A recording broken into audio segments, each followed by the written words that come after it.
Ladies and gentlemen, welcome back. I'm Hushman, and this is the second and the last part of me talking about everything you should know about God of War Ragnarok. In the previous video, I talked about what is Ragnarok and what happens in it, and now I'm gonna answer the other important questions, such as who is Tyr and what is he going to do? Who is Angrboda and what is she going to do? And who is Loki and what is he going to do? Okay, let's cut to the chase and start. Who is Tyr and what is he going to do? Well, some people say Tyr is Kratos, just in Norse mythology. He's a god of war, and no, that's not true. That's not true at all. Tyr is not god of war. In fact, he is god of war and justice. The word justice is very important in this part. And unlike Kratos, Tyr is not a warrior, a fighter, or a soldier. Technically, Tyr is more like a politician or a diplomat, someone who focuses on the formality of the war, like treaties, peace treaties, war declaration, and other things.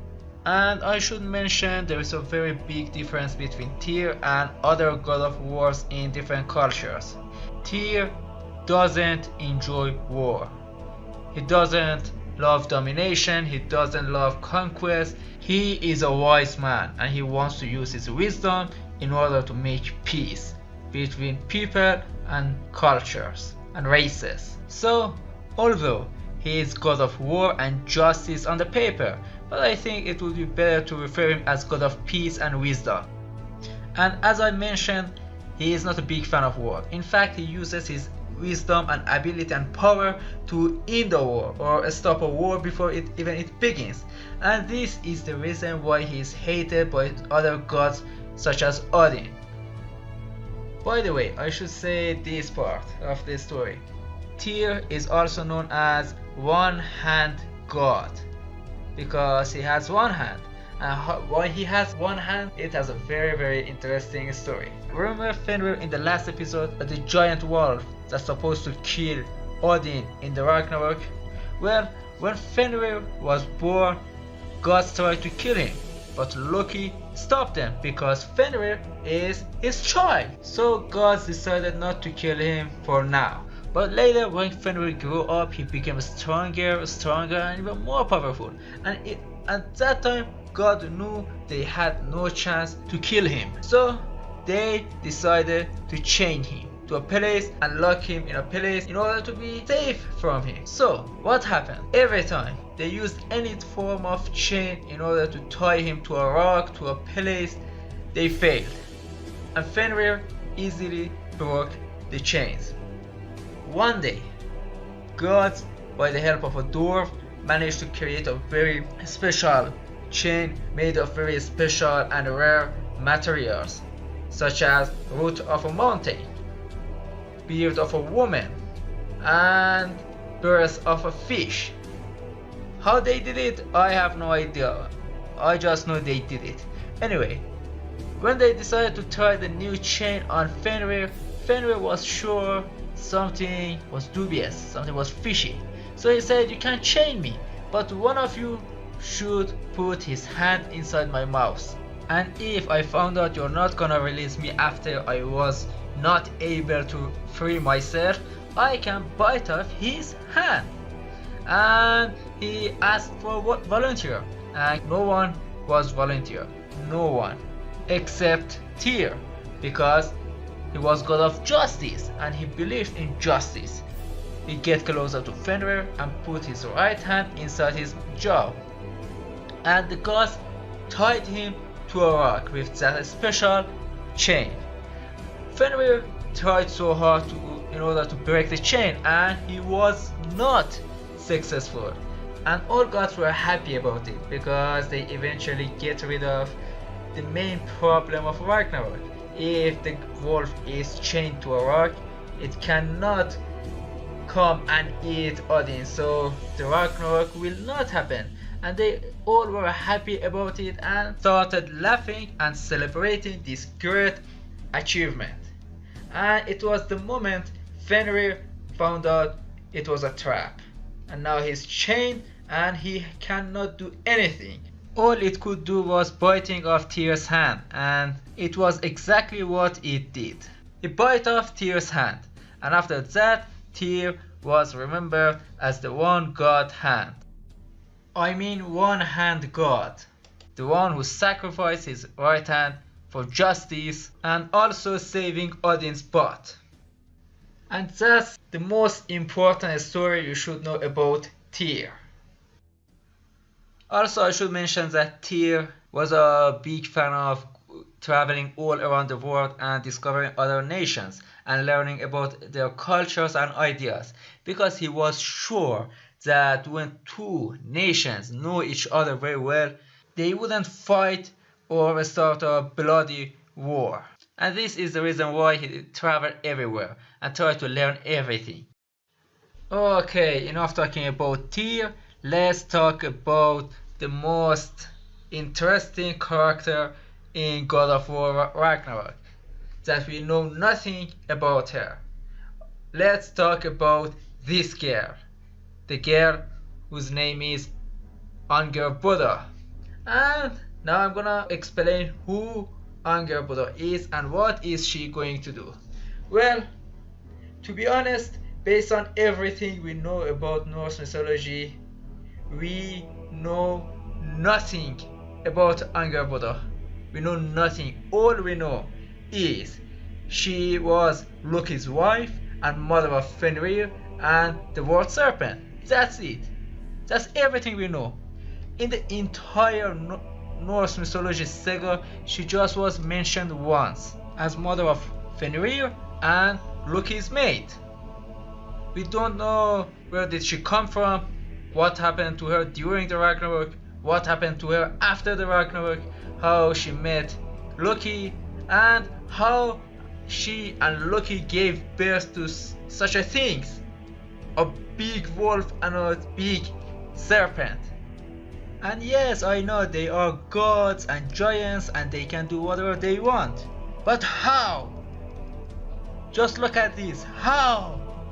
And there are some people arguing why she is black. What a black person is doing in a Norse mythology. Actually, I should say we're not even sure if Angrboda was a human. I mean, just think about it. How two humans could give birth to these things? How? Okay, as I said, we know nothing about Angrboda. So in this case, the developers behind God of War Ragnarok, they can do anything they want. They can shape Angrboda in any shape they want. There is no limitation for them. And last but not least, let's talk about the most important character in God of War Ragnarok. And no, we're not gonna talk about Kratos. We're gonna talk about Loki. And I should say, based on everything I read about Ragnarok so far, I can say Loki is the most important person in the entire Norse mythology, especially over the Ragnarok, because it was all his actions and behaviors that caused the Ragnarok. As I said in the previous video, one of the first signs of Ragnarok is Baldur dies. Well, who get Baldur's killed? Loki. And then I said everything Odin has ever done was to avoid being eaten by Fenrir. And who was the father of Fenrir? Loki. Also, as I said before, Ragnarok is a battle between gods led by Odin against monsters, giants, titans led by Loki. So in fact, Ragnarok is a battle between Odin and Loki. And the funny part is Loki and Odin are a kind of family related, but they aren't related by blood. There is a, how can I say, a brotherhood deal between them. They are like stepbrothers, and they used to be all good brothers, but then they weren't, and it caused Ragnarok. So we all can agree that Ragnarok was the bloodiest and most destructive family feud of all time. Anyway, now let's talk about the life of Loki. First of all, I should say everything you've seen about Loki on Marvel movies, erase them from your memory. The Loki we saw in the Marvel movies is not the real Loki that exists in the Norse mythology. For example, the first big difference is, as I said, Loki is brother of Odin and not Thor. And there are many other differences. Anyway, well, I should say, unlike Odin and Thor, Loki is not a full god. He's a half god. And unlike what we saw in God of War, actually the Loki's father, who is a giant, and his mother is a goddess. Unlike in the game, as we saw, this is the mother who is a giant. But it seems Santa Monica decided not to exactly copy the Norse mythology, which is a good choice. Anyway, Loki is a half god. And what god is he? He is god of tricking, cunning, and fooling. Believe me, it's actually what he is. God of tricking, cunning, and fooling. And seriously, he's very, very good at it.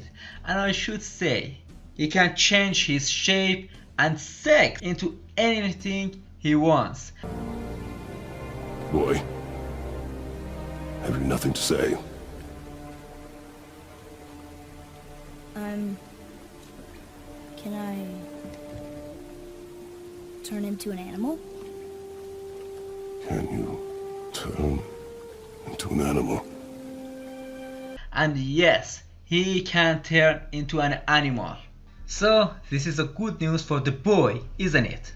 Now you might ask, well, if Loki is a half god and also he is Odin's brother, so what happened that turned him against gods in the Ragnarok? Well, it's a long story. For some reasons, which might be related to death of Balder or what his children are going to do in the future or other reasons, he is punished by gods. And what is his punishment? He is bound to a rock while there is a serpent above his head, and the serpent drips venom on his face forever. But there is another goddess named Skazi who stands next to Loki with a bowl and collects the venom into that bowl and save Loki's face until the bowl is full. And when the bowl is full, she must empty the bowl, which gives the snake a few seconds to drip a few drops of venom on Loki's face, which is very painful, very, very painful. And Loki have to suffer in this condition for the eternity. But he doesn't wait until the eternity, because Ragnarok arrives and breaks Loki's chain, and now Loki is free.